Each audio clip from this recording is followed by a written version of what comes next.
આણંદમાં ચરોતર ગેસના તમામ સીએનજી પંપ પર 24 કલાક ગેસ વિતરણ બંધ કરવાનો નિર્ણય। સવારે 6 થી 9 અને સાંજે નિર્ધારિત સમયગાળા દરમિયાન થશે ગેસ વિતરણ। રિક્ષા ચાલકોને બપોરે અપાશે ગેસ।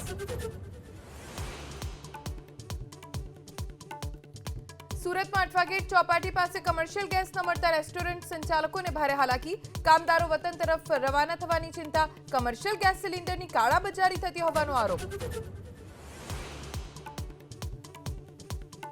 મોરબીમાં દલવાડી સર્કલથી પ્રધાનમંત્રી આવાસ સુધી રોડ પરના દબાણો કરાયા દૂર। 30 જેટલા ઝૂંપડાઓ દૂર કરી રોડ કરાયો ખુલ્લો।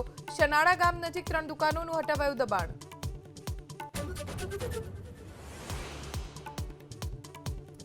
અરવલ્લીમાં ટાંડા ગામેથી ઝડપાયો બોગસ તબીબ। એલોપેથી દવા અને સાધન સામગ્રી જપ્ત કરી પોલીસે કરી કાયદેસરની કાર્યવાહી।